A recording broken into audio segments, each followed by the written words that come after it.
You're lying awake at 3 a.m. Your mind is racing. The mortgage, the car payment, the insurance, the childcare. The numbers won't stop. You make $150,000 a year. Your partner makes $100,000. Together, $250,000. More than your parents made combined. You should feel rich. Instead, you feel like you're drowning.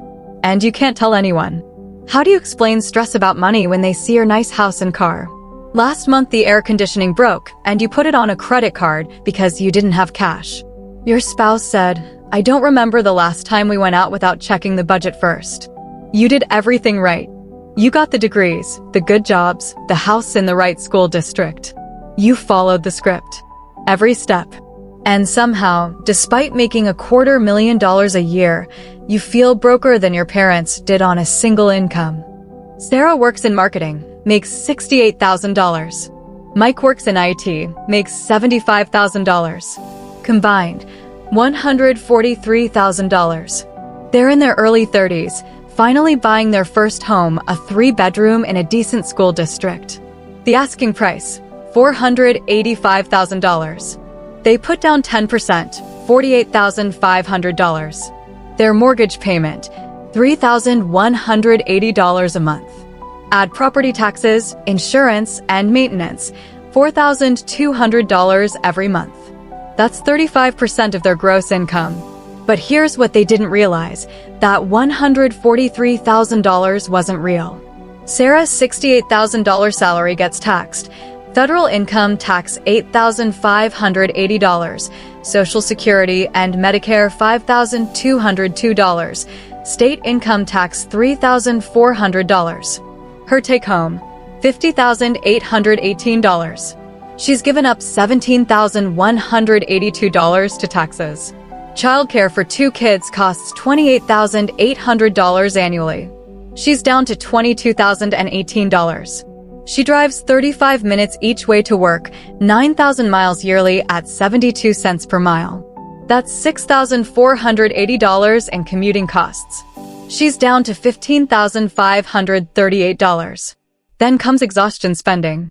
DoorDash 3 times a week, $10,140 yearly. Cleaning service, $4,200. Pre-made healthy food, $2,000. Sarah's $68,000 salary nets -$802 after all expenses. She's paying them to work. Even cutting exhaustion spending in half leaves roughly $650 a month, $3.75 per hour for a college-educated professional. She'd make more at Costco. This is the 2-income trap. Then Mike gets an email. Restructuring. His $75,000 salary disappears. Sarah and Mike lose their house within 3 months. They have 2 months of expenses saved. Their fixed costs are $7,917 monthly. Unemployment replaces only 37% of prior wages. By day 75, they're calling a bankruptcy lawyer. This isn't rare. Bankruptcy filings climbed 14.2% in 2024 to over 517,000 cases. Married couples with children are twice as likely to file. But here's what changes everything.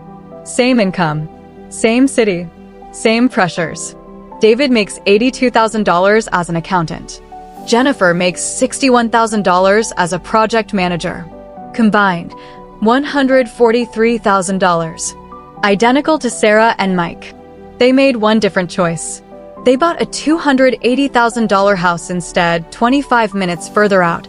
Schools rated 7 instead of 9.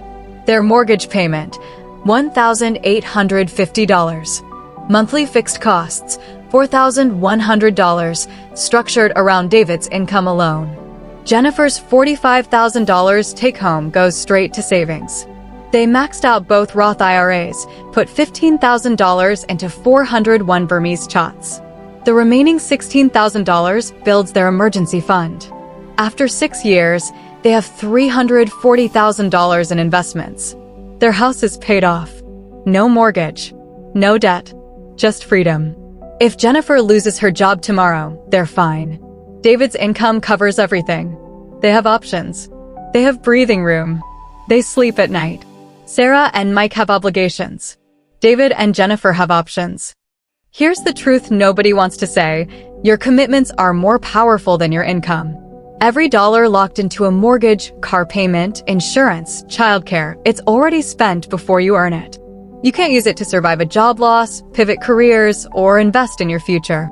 It's gone. The wealthy understand that every dollar locked in is a dollar that can't build options. Calculate your actual take-home after taxes. Commit only 60% to fixed costs. Everything else builds wealth, investments, emergency fund, career changes. That's the difference. If Sarah and Mike had structured their life around David's income, committing only 60% to fixed costs, they'd have $15,000 to $20,000 yearly flowing into investments.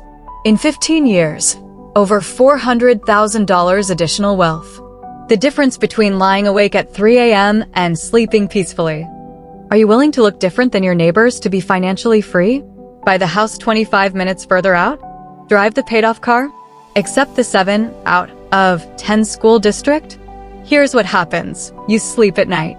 Your spouse doesn't ask if you can afford to go out. You have options. You have flexibility. You have peace of mind. That's not deprivation. That's freedom. Write down your household income after taxes. Calculate 60% of that. That's your commitment ceiling. Everything mandatory, mortgage, insurance, cars, childcare, has to fit under that number. That choice is where wealth gets built. Be David and Jennifer. Be the person who said no to something small to say yes to everything that matters. Say no to something small. Say yes to freedom.